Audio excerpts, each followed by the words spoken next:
Good afternoon, everyone, and welcome to the second installment of the Spring 2021 QSIDE Colloquium Series. We're so excited to have everyone here today. My name is Haley Taylor, and I work as a Senior Fellow for the QSIDE Institute. Just a few operational notes. At the end of this session, we will adjourn to a standard Zoom meeting for an informal cocktail/coffee hour where we can chat just a little more informally with one another.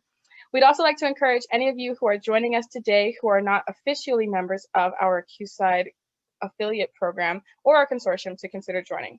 The affiliate program is free to join, and the consortium program is a paid membership program, although anyone wishing to join can apply for a scholarship if budgets are tight. Links to those are on the screen currently, and they will also be included in the meeting chat once the introduction is finished. Today's colloquium is the second of 6 to come this spring, and an installment in the exciting programming that we've planned for QSIDE in 2021. Our colloquium series features 6 exciting speakers who will discuss issues related to theory, activism, and technical tools to shed light on a broad range of topics related to inclusion, diversity, and equity. Please visit our colloquium webpage and consider registering for and sharing information about the other talks that we've planned for this spring with colleagues who might be interested. We're also extremely excited to announce the inaugural launch of our Data for Justice conference this April 16th, 2021. It will take place completely virtually and feature talks from experts in our 5 research areas: inclusion in the arts, criminal justice, healthcare equity, environmental justice, and education equity, with a plenary address from Heather McGee, former president of Demos and co-chair of Color of Change. Our first 200 registrants will receive a free copy of McGee's latest book, The Sum of Us: What Racism Costs Everyone and How We Can Prosper Together.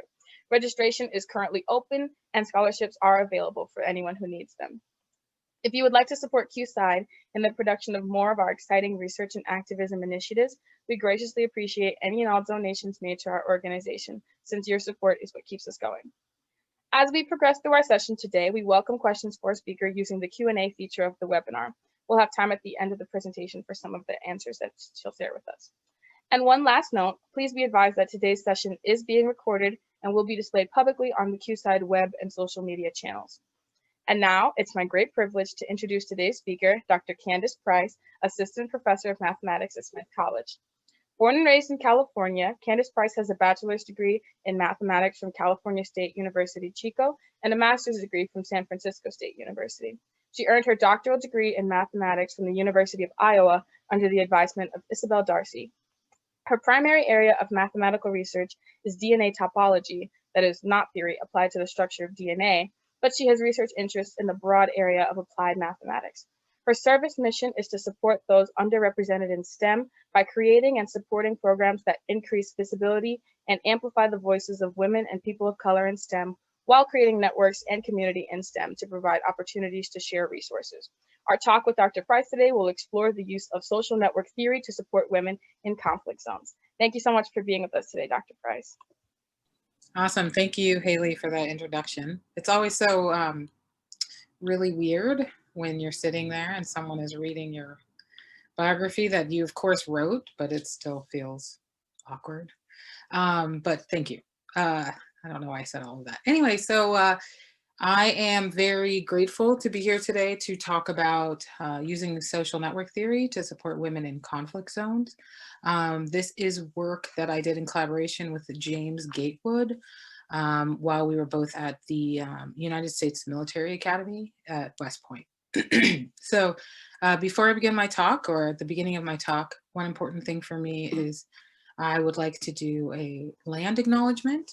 What's important for me when it comes to land acknowledgements is to not just do a land acknowledgement, but to also think about other aspects of Indigenous lives in America. And so one thing that I often do is whenever I'm giving a talk somewhere, I like to look up whose land I am on using this link called Native Land. And what's great about this app, Native Land, is that you have the ability to search a lot of different spaces on the globe. Yes, sorry, it takes a little while to pull up. You can look at territories, language, and treaties and learn some information about the different indigenous cultures of the space that you're in. This is very important to me as a descendant of enslaved Africans, descendant of stolen people on stolen land. I like to be more knowledgeable about that information.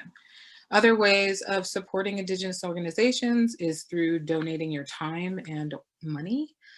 You can also support Indigenous-led grassroots change movements and campaigns, and also encourage others to do so. And perhaps even make a commitment to returning land. There are many state, local, federal governments around the world that are currently returning land to Indigenous people, and individuals are returning their land as well. So you can learn about those options. Google can be your friend in this case. So while I have given this land acknowledgement, I know that that is not enough, and it's important to think about other aspects of support. Okay, so I'm very excited today to be discussing the journey of this work, for us to go on that journey together. When QSIDE reached out to me and asked me to speak, I wasn't quite sure what I would talk about. And then they said, well, you have this paper on utilizing social network analysis to study communities of women in conflict zones. And I was like, yeah, I guess I could talk about that. I've never talked about that before. And so I'm very grateful that given this opportunity, I was able to reread this paper from 2017 that I had worked on for a few years and think about other things that I could do. And one also really great opportunity is that because I'm speaking about this work now, sharing these ideas, I would like to continue working on this topic. So I'm happy to discuss possible collaborations. It's one reason why I go to give talks to discuss my research. It's in the hopes of starting more collaborations and extending my own network. So I hope that if anyone is interested, they feel comfortable reaching out and talking more about other ways. I'm hoping when we get to the end of this, I'll have a slide that shows some ideas that I have, and maybe that will entice some folks. Okay, so how it started. The first part of this is in 2013, James Gatewood and I were visiting assistant professors at the United States Military Academy in West Point. The impact of being at West Point sort of has a double-edged sword when it comes to this research. One is that we were visiting assistant professors and we had quite a very heavy student support load. Not only were we teaching 3 courses in a semester, but we were also in charge of supporting students outside of the classroom, either with their academics or with athletics as well. So it's a 9 to 5, 7 to 7 kind of position. And so there isn't a lot of room or time for research. But on the other hand, we were surrounded by a lot of people who had been in places of civil unrest, who had worked in these spaces, and it was possible for us to talk to them about some of our ideas and get some ideas for furthering the research or even topics to discuss when thinking about this question. So while we were at West Point, there was a call for papers on the topic of supporting women in conflict zones. And James had this idea that we could work with sort of some network theory. This was James's area of research. As mentioned in my bio, I work in DNA topology. I had not done any network theory work at that point, but James took the lead and taught me quite a bit about the terminology and about what we would need to know. And I did a lot of the background literature review work, the sort of political science, history, and oh gosh, what word am I thinking of? Anyway, I did a lot of that work. And so at the time, I had not actually published anything, as I mentioned before, and so I received the advice that I should not turn down any opportunity to work on research, and that's one reason why I said yes, even though this was outside of my area. I have since learned that this is not actually good advice for me, but that doesn't need to be a part of this story at all at this point. So Why did we jump into this? So we were inspired for this paper by the documentary Pray the Devil Back to Hell. So the film Pray the Devil Back to Hell is a documentary about the peace movement called the Women of Liberia Mass Action for Peace. This was a movement organized by social worker Lema Bowie, and this was in April of 2003. So the movement started with praying and singing in a fish market, and Lema Bowie had organized the Christian and Muslim women of Monrovia, Liberia, to pray for peace and to organize nonviolent protests. So these women were empowered to become a political force against violence and against their government. This movement led to the election of the first female president of an African nation, Ellen Johnson Sirleaf.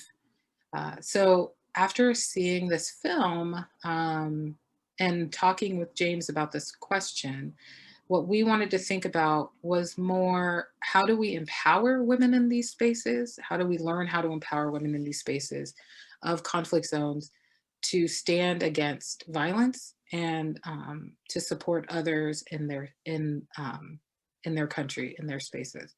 And so we had this story of when it works. I highly recommend watching this documentary if you've not had the opportunity. It is an amazing story, and its history. I think that is very important for us to understand, especially in these moments. It's an advocacy tool. It's been used in a lot of post-conflict zones, like even the Sudan, and it mobilizes African women to petition for peace and for security. So great film, and inspired us to think more about this work. So what we wanted to do was think about network theory and how that will support these women in conflict zones. So we needed some definitions, right? As mathematicians, you always have to start with definitions. So what are we talking about? So for us, we define conflict as the competitive or opposing action of incompatibles, antagonistic states or actions. Okay. And thus conflict zones are a land area that endorses flashpoints and critical areas of conflict. So the space in which conflict arises. So in our paper, we distinguished conflict zones into three main types: terroristic, incursion, and territorial conflicts. So in the case of terroristic conflicts, this is when the government control is firm, but there may be some cases of isolated incidences of violence. So for example, the Boko Haram in Nigeria, this would be an example of terroristic conflicts. The incursion type of conflict is characterized by the situation in which governments hold control, but there are still frequent armed incursions and withdrawals organized by an opposing group. So these opposing groups can oftentimes be neighboring countries. So for example, there are some incursion conflicts between China and India, incursion conflicts between Iran and Syria, Iran and Lebanon. So those would be examples of incursion conflicts. And then last, the territorial conflicts. This relates to a case where the government loses control over the region and is usually engaged in direct fighting with the opposition. So we have lots of examples of this. We can think about this as maybe perhaps invasions, and also colonization is, I think, a huge example of territorial conflict. So what else are we talking about? What are some other definitions that we need? Well, what are the causes of these conflicts? We have political and institutional factors, right? Weak state institutions, elite power structures, and political exclusion, breakdown in social contract and corruption, identity politics. Those are political and institutional factors. Socioeconomic factors can be inequality, exclusion and marginalization, absences or weakening of social cohesion, and poverty. And then you have resources and environmental factors, greed, scarcity of national resources, which are often due to population growth, leading to environmental insecurity and unjust resource exploitations. One can read this list and think about the current climate right now, and also thinking about how this could be a good boiling point for conflicts. So the triggers for these conflicts will include single acts or events of an anticipation thereof that set off violent conflicts or its escalation. This is a very timely talk, I'm realizing now. Examples of this can be elections, behaviors of political actors, and even sudden collapses of currency and an increase in food scarcity. While a history of conflict does not necessarily guarantee the further reignition of tensions in an area, it does indicate the presence of socioeconomic and political conditions that can predispose a community to conflict. So history plays a very huge role in conflict. But normally conflict is okay, right? I think we can all agree that we have been in spaces where there has been conflict and growth from that conflict, because conflict in that situation is usually governed by a system of rules and of norms. When there's the absence of this system of rules and norms to manage conflict and channel it into constructive areas, this is when it becomes negative and destructive. Unfortunately, conflict in these types of situations often create temperamental and dangerous situations for those in a minority population. This is specifically women. So women and children are substantially more affected by these entities and thus have larger stakes in conflict resolution, which is one reason why we wanted to make sure to focus on empowering women in conflict zones. It has a significant impact. So approximately 80% of today's civilian casualties of conflict and unrest are women, and 80% of all refugees and internally displaced people worldwide are women and children. So conflict is a gendered activity. Women and men have different accesses to resources, to power, and decision-making before, during, and after any conflict.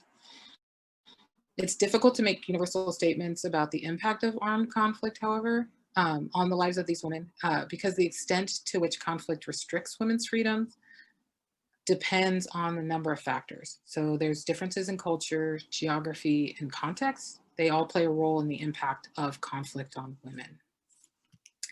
So some of these impacts are contributions of women in conflict zones. Could be if you're in the agricultural sector, women may often take over responsibility for working the land, caring for livestock, trading, or carrying out wage labor outside of the home.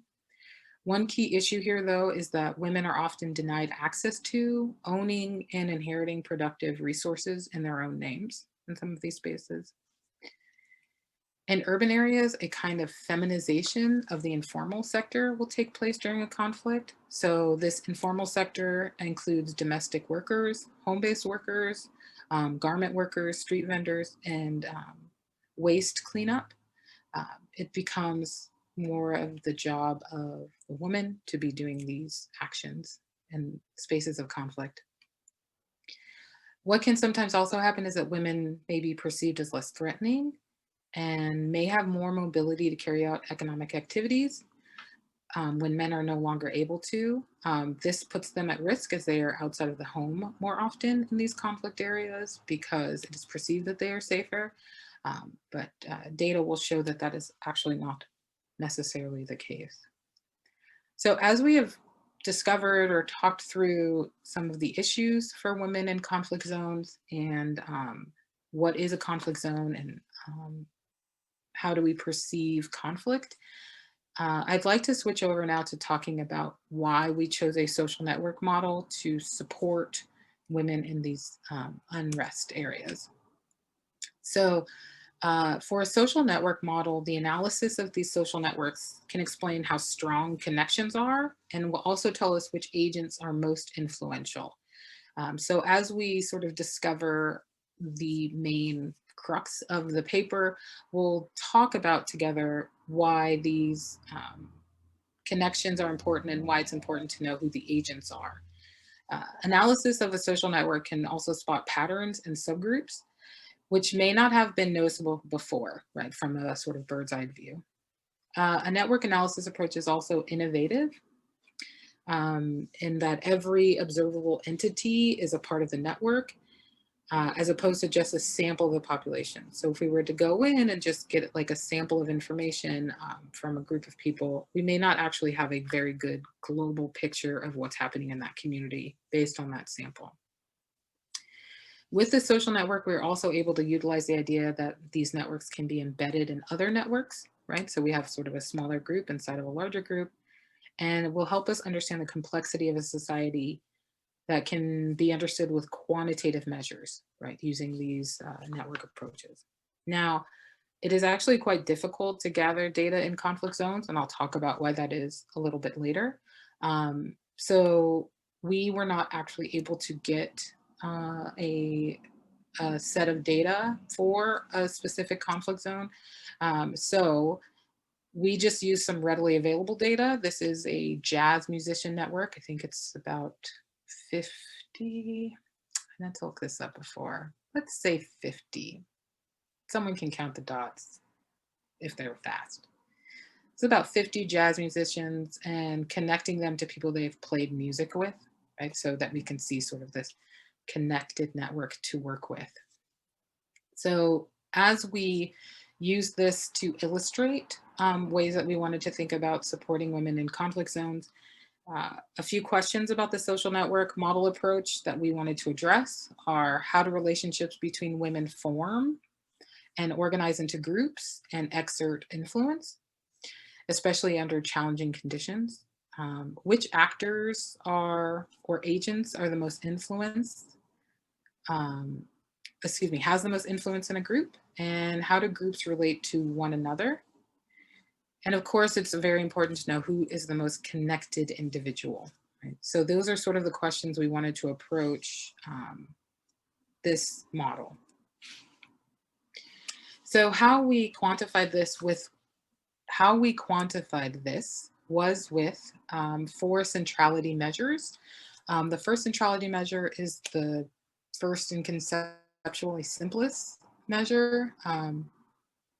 This is degree centrality. So degree can just be interpreted as the number of direct connections an agent has. So how many people you're connected to, right? You can think about this as your Facebook followers or even Twitter followers. This is your degree centrality measure. The next one is betweenness centrality. So we start off by finding all the shortest paths between any 2 agents in the network. And then we count the number of these shortest paths that go through each agent. So an example of this is sort of like a highway map of the United States. So cities in the Midwest, like Chicago and Denver, have a higher betweenness centrality than, say, New York or LA, because many shortest paths that include any cities on the east and cities on the west have to pass through those cities, right? So if you're crossing the country, you usually have to go through one of those, especially if you're on a flight with United. These agents are often known as brokers, right? So an agent with a high betweenness centrality measure is known as a broker because they're well positioned to perform brokering roles across these sort of clusters, in a sense. They're connected to otherwise disconnected people, right? And so they are sort of the middle person there. The last 2 centrality measures are closeness centrality. So this expresses the average social distance from each agent to every other agent. One way to sort of describe this concept is considering the concept of the Erdős number. So Erdős number is calculated by finding the shortest number of connections from any one self to Paul Erdős, based on collaborative distance, so authorship of mathematical papers. So someone who's written a paper with Erdős is considered to be 1 degree away, while anyone who's written a paper with someone who wrote a paper with Erdős is 2, and so on and so forth. So in this way, an individual with a direct tie to everyone else ends up with the largest closeness value. So in this case, Erdős has the largest closeness value because we all associate ourselves with how close we are to Erdős. And then lastly, we talked about the eigenvector centrality. So this measures how well connected an agent is to other well-connected agents. And so it's not just what you know, but who you know. So a high eigenvector centrality will represent a highly connected agent that is connected to other highly connected agents. So how are these centrality measures useful when discussing women in conflict zones? So if we can find the high degree agents, they have a higher probability that they are readily available. They have readily available all the information flowing through the network. In a region of conflict, these agents can be used as assessment of how and what information is flowing through the network. For high betweenness agents, they collaborate across social clusters and maintain the spread of information through the network. So these brokers are often critical to social networks in conflict zones as they collaborate across social clusters and can maintain the spread of information through an entire network. So because their locations are between network communities, individuals with high betweenness are often overlooked. This occurs because they are not central to any single social cluster, and instead they reside kind of on the peripheral. These clusters tend to engender more trust and admiration for those inside the group rather than outside of the cluster. So instead of worrying about sort of these pockets of spaces where people are not communicating with each other, you have this middle person who's involved in both. Women in conflict zones that have high betweenness measure can assist in connecting information among various clusters of social networks. With high closeness agents, these tend to be important influencers within their local network community. So one property of closeness centrality is that it tends to give high scores to individuals who are near the center of a network community in an overall large network. So they are often respected locally, and they occupy short paths for information spread within their network community. So if we can identify the agents with high closeness centrality measure in a conflict zone, important information can be released to these few agents and spread among the population fast. For eigenvector centrality, high eigenvector agents are usually leaders in the community. So these are the agents that in the network that governments, organizations, and those who are catalysts for change would want to communicate with to better understand the needs of the community. They can also be utilized to create global changes to the social network. And women in conflict zones, if we wanted to support them, it would be important to connect with these leaders to find out what information and resources are needed in the community. So this is where you would find your stakeholders to bring into this, to your research. So after we thought through the importance of what we would need to measure, now the question is, how do we collect data? So James and I created the survey. Maybe I should actually say a possible survey because, we wrote this survey. It's quite thin, I would say, but just gets to the bare bones, and it's a start. And perhaps others would be better at this because we are not survey writers. I'm not sure how legible this is, but this is the survey we came up with. It just asks for an ID number, age, gender, and a few questions to help build the network. Where do you live, right? Where graphically do you reside? Who are the members in your community? With whom do you communicate with on a daily basis? Why do you respect and who do you respect and value to make decisions in your life? Which groups do you associate with, and do you hold any leadership positions in any organizations? So this is a survey to build the network, because once we have the network built, we can find out who the important agents are, who the stakeholders are, and find out what the community needs in order to be empowered and supported.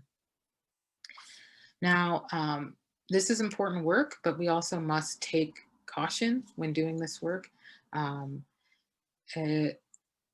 We want to ensure that anyone who's heavily impacted by this work has a seat at the head of the table. So there's no shade, but We have all experienced and seen when self-appointed allies are speaking for those who intend to support without actually having stakeholders in the room. We can see what the impact of that sort of decision can be when you don't have the people that you want to empower and support in the space, right? You're sort of thinking up what needs they may have. Maybe there was a little bit of shade there. So one important part of this is that you want to communicate constantly with the women involved in these surveys. It's important to build trust and then to empower them to take control of their situation, or at least utilize the power they have to rebuild. We feel that gathering this information is an appropriate tool, but there are limitations to this course of action. So as with any survey, a researcher must ask themselves the following questions before embarking. Which communities do we want to study? How do we define community? What are the cultural biases that the researcher will bring to the study? What are the aims of the study? Who in the community is included? Who are we excluding in the study? Because political events associated with conflict can lead to destabilization and chaos, a researcher must be aware of the issues such as apathy, displacement of families, refugee status, and negative repercussions from opposing forces. It's also important to note that a researcher in such a zone is not, to do research in such a zone is not a neutral activity, right? Researchers must be cautious and understand the challenges of collecting data in conflict zones. And a researcher is in a conflict zone has to take into account that there are numerous unpredictable parameters. This is very sensitive information, right? We are gathering information about leaders in a community of marginalized people. And I think we can all safely say that we understand that if this information is provided to bad actors or those on opposing sides, there can be quite negative consequences. As an example of this, I am not sure if everyone in the room is aware of this, but I'll say that we've had Ferguson uprisings, and one thing that we have seen is that a number of leaders of the Ferguson have died under various, and so this just breeds a continuing of mistrust between the police and the community, and also results in a lot of just more uprisings and issues with trust. So with this information, I think it's important to make sure that you're protective of the group that you are supporting, trying to support, because your intent can have some negative impacts. So we also must take into account that situations in these zones are fluid, and many of the results that you draw from your survey data may not be valid conclusions of its true impact. So even if minimal impact is had, or maybe even standard survey processes, they may not be actually applicable for drawing conclusions here. So it's sort of a think outside the box kind of thing in order to protect the community that you are hoping to support. So how is it going? Right. So that was the gist of our paper, was thinking about how this could be helpful and providing a survey. We wrote that paper probably in 2015, and then it went through revisions and was posted in 2017, and we haven't actually talked about it since. I believe James is no longer in academia. He is working in industry, and I have moved on to other research questions. But looking through this again, what I thought about was that this is something that I would like to pick back up. So some questions that came up were, now that we sort of understand how to build a network, what's the next step, right? And I think utilizing the information from the network, one next step would be, what's an appropriate pace if we wanted to disseminate information? I think we have seen, if we have large gatherings, that may not be the best way to disseminate information, as it puts people at risk, especially in conflict zones. So how do you send out information to one of the brokers? How do you send out information to someone with a high influencer? At what rate do you send that information out, right? There's sort of a cost cost-benefit analysis happening there. What if there are bad agents in the community? How do you make sure to sort of skip information going through, say, a bad agent in the community? So just questions to think about. And now, how does social media play a role? Um, it has been very enlightening in recent years, months, to see how social media plays a role with the spread of information. Is this something that we could utilize when thinking about disseminating information through networks of women in conflict zones? Right? I feel like the answer there is just yes, but how? Right? How do you utilize it in these ways? Other directions, there are parallels with understanding networks of extremist groups. Of course, in this idea, it would not be I feel very comfortable saying a way of supporting extremist groups in this way, but maybe in one and finding out who the leaders are and figuring out ways to dismantle perhaps extremist groups, or at least finding ways to change these groups. Another parallel is some current work that I'm doing in parasite research and disease spread. And so a question could be, is this a similar way? Are we spreading information in the same way?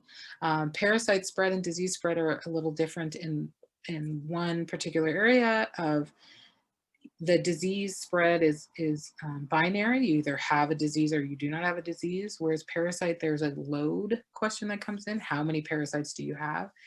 And one thing that I was wondering is this kind of information a parasite spread or a disease spread, right? Is it you either have the information or you don't, or there's a load of information? These are just sort of questions that came up, and to entice those who've seen this to want to do some work in this area.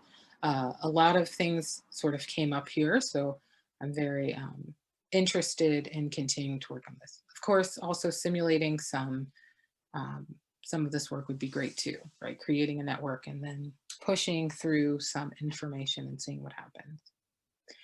So another important part, I started off with acknowledgement. I'd like to also end with an acknowledgement, and this is an acknowledgement of identity. So it should be no surprise to anyone who's in this room right now in a space with us, but I am a mathematician that is Black and a woman. This fact impacts every aspect of my life. It impacts my research, what questions I want to study and think about, and who is impacted by that research. It impacts my teaching. Every time I walk into a classroom, all of my students know that I am Black and that I identify as a woman. And then they know that I'm a mathematician, and it's usually in that order. And so there are often times where I am the only in that space, and that I am the first for many of them. This impacts my service. My service mission was mentioned in my biography, and I think is very important. I focus a lot on creating spaces that broaden impact or broaden participation and try to have a positive impact on those in our community, especially those that are often historically excluded in mathematics. This impacts my gaze. Everything that I view is through the lens of a Black woman. And so I have often had to tell people that I don't have the privilege of thinking that everyone has my best interest in mind. And so that does impact my life. And it impacts my status in America. I'm often in spaces where I am overlooked. And even though I may be an expert in the field or in an area, because of what I look like, it is often that it is unassumed that that is the case. So I feel like this GIF really kind of showcases what it's like to be a Black woman in mathematics, right? There's sort of these obstacles that you must always be dodging. And while, yes, you make it to the end, you have to think about the cost, right? You have high anxiety, and you have no points, and you have no coins, and you kind of just barely made it, right? If you sort of look at the time on this. So it's always important for me to think about my identity when I go into spaces and to share with others that being a Black woman in mathematics, there are some different experiences that I have that influence everything in my life. Okay, and now with that, I just want to say thank you very much for listening to this talk. I have included my email and my website in case anyone is interested in doing any work in this area with me. Big fan of network theory. So thank you very much.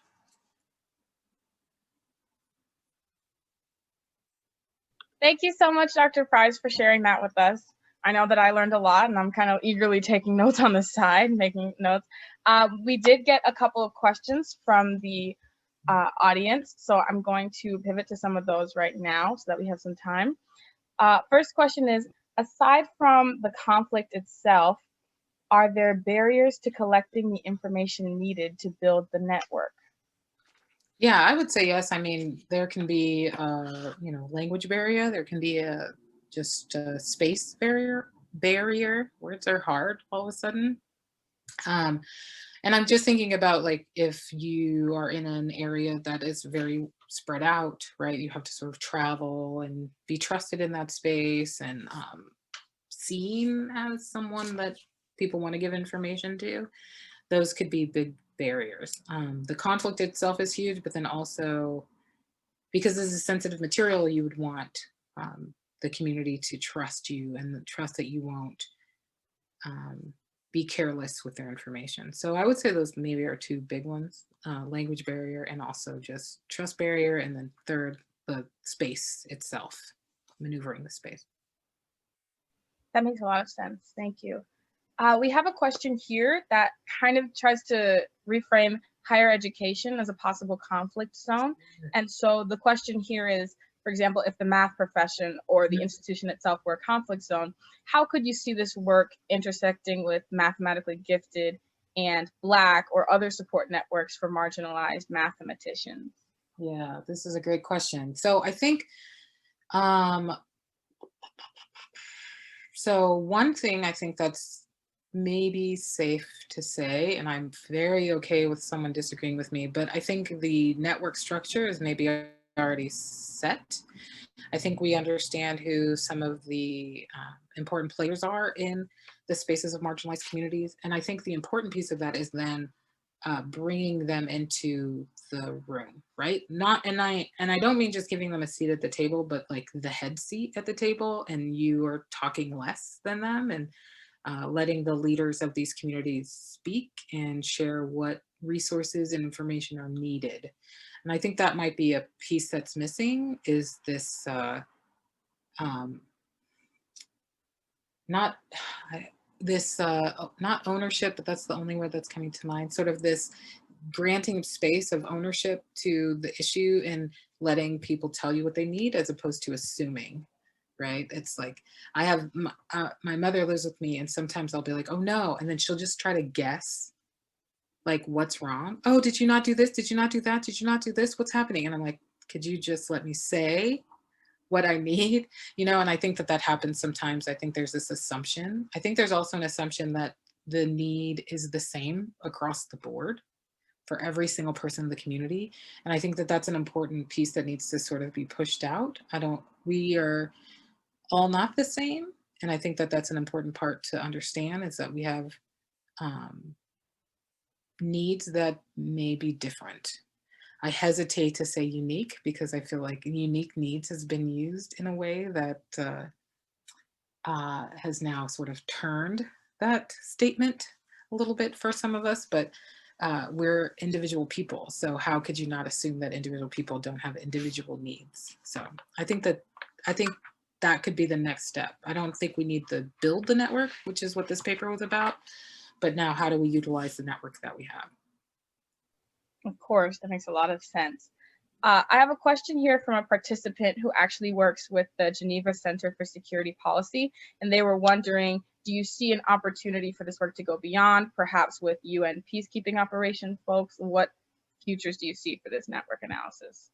I think so. I mean, when we wrote this, we got some when it was published, we got a few questions about that. And I think, yes, I think this would be a great way to establish how to support women in conflict zones. I know that there are very active things happening, which is important, but the one thing that I like about this idea is that it empowers those women in the space that they're in to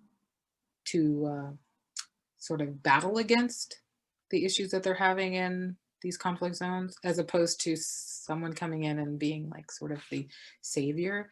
I think that that part's important, right? The stakeholders need to also be a part of the solution. And so you know, I would think that this would be something very helpful in those kinds of talks, and with those kind of agencies, right? It's this idea of what does the network look like and who are the influencers and how do we empower them to make change? Thank you so much for that answer. We have one here asking, we're wondering if you thought about using persistent homology. Apologies for the stutter. I'm working on making sure I read that correctly. You said it perfectly. Persistent homology to analyze things like cycles of information and how the number of cycles may affect the spread of that information. I have not, and I'd be very interested in talking about that more because I have not thought about persistent homology in this case, because all cards on the table. Wrote this paper, happy about it, haven't looked at it until QSIDE asked me to give a talk, and I thought, oh, I think I might want to do some of this again. So I would be very excited about including some persistent homology. It's hard. It's a hard word to say, Haley. You're fine. Persistent homology and building up this work. Yeah, that sounds cool. It does sound very cool. I'm interested in that myself. Another question coming in, how was this research affected by your position at the time working for the US military? Did you find that positionality to be in conflict with the goals of your research and or your personal mathematical mission? Wow, that's a good question. So I would say no. I did not, sorry. No is a complete sentence, but it doesn't completely answer your question. I would say that it didn't, I didn't feel like it conflicted with my work at West Point, because part of my job at West Point was having these kinds of conversations with those in military who will be leaders in the military, who will be making decisions in these military decisions, and hopefully helping them to logically think through things and also to think through things from a human point of view, right? So bringing in humanities a bit more and not just cut and dry, binary, like good, bad sort of things. So having these conversations with them around how do you support the those marginalized in these spaces when we are, in political unrest, or we are, policing someone else's country. How do you do that in a way that still supports the humanity of those who have no what are the words are hard.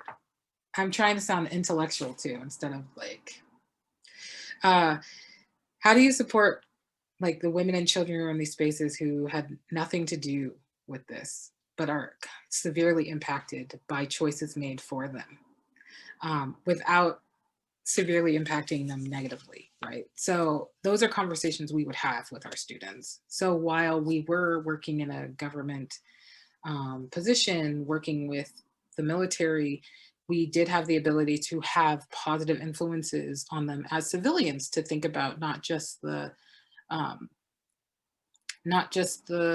these are the rules, these are the orders, but also to think about what these orders mean and how can we be more human, I guess. And West Point is very good about that sort of thing. So I wouldn't necessarily say it was in direct conflict. I forget the second part of this question. I think my math, was it? Your personal mathematical mission or mission as a mathematician. Yeah. So So working at West Point or just this work?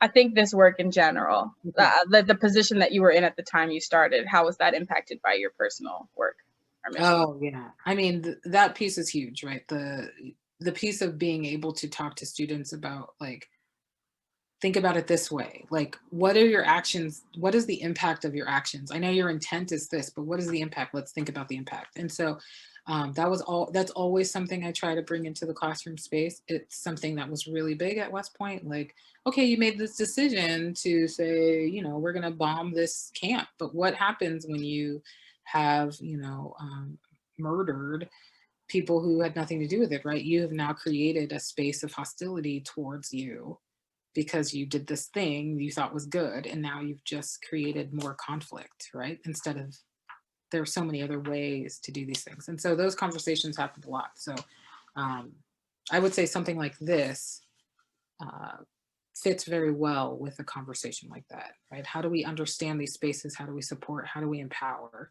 instead of just let's send food sort of thing. So Definitely a lot of space for a deeper analysis there, like you mentioned.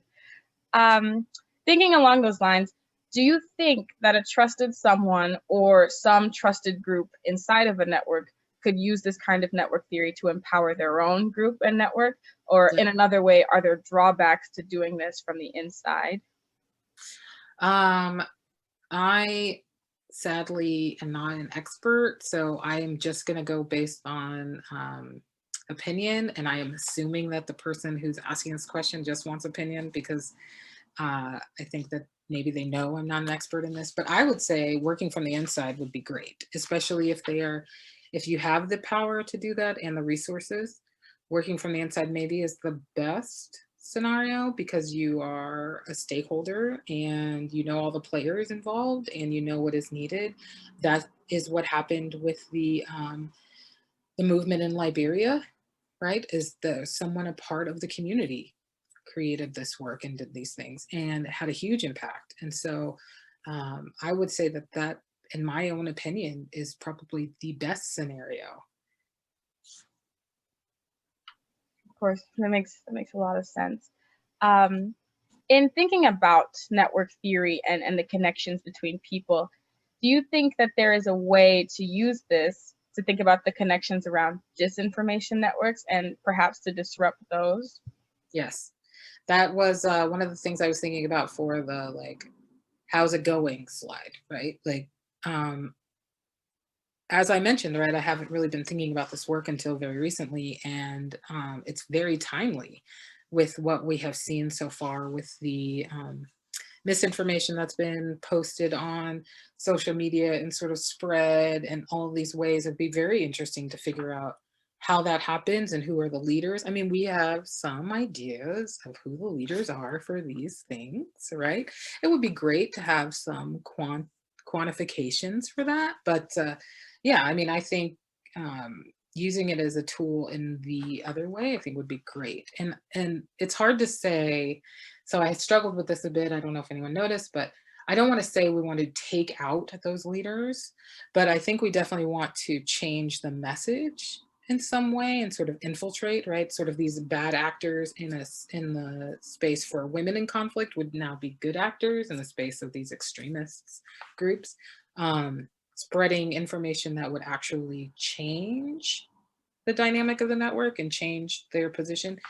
I think that would be theoretically really great. In practice, I mean, I don't know, but I think theoretically we could see how that would work and then test it out, I guess. Rumor in a classroom sort of thing. So We're in the classroom, definitely. And this is my own question that I'm posing to you. Mostly, I'm not a mathematician. It kind of daunts me. So I'm very curious about the social network theory, and I'm wondering, especially when you spoke about the prevalence at a time like now in the United States, I'm wondering do you think that there's some value in having a social network analysis to, for example, the attempted insurrection, or to because I feel like I've seen it happen in the reverse. I've seen it used by the government for Black Lives Matter protests. They've been able to locate all these protesters through their networks. And I'm wondering if you're seeing the same thing happening now, or if that's not the proper understanding of social network theory. I think you have hit the nail on the head. I think that's the phrase. Perfectly. I think, yes, I know that, I shouldn't say no. It is believed that the government has been doing this when it comes to Black Lives Matter. And I think that it's very important that they also collect this data on actual extremist groups. And I think now is a very good time. I think it's quite obvious that that was something that was needed based on what happened at the Capitol on January 6th, because I think many of us knew something was going to happen because we had seen some things and should not have been a surprise to anyone that is monitoring these things. Yet it seemed like it perhaps was or wasn't. I don't know. I'm trying to not pollute my brain too much with a lot of the news and trying to stay hopeful, especially after yesterday. But I think it's quite obvious that some social network analysis would have been very beneficial in that situation, especially understanding who's spreading the information and how the information is being spread and sort of stopping that information from being spread and taking out the brokers and the agents of change in that space. So yeah, I think, and I think this is where bias comes in, right? There's this bias that there's a certain group of people that need to be monitored and a certain group of people that don't need to be monitored. And I understand maybe it's a quantity problem, right? There's a lot more of them than there are of the other, right? Of the group that's not being monitored, there's a lot more of them. But I think that I would hope that after January 6th, there was an eye-opening on how important this work is and not just focused on one group or, but actually focusing on actual domestic terrorism. Definitely. Well, Dr. Price, I wanted to thank you sincerely on the behalf of QSIDE for your time today. Okay. I enjoyed so much learning from you, and I have so many thoughts that I'm going to need to follow up on after. Thank you so much for sharing with us.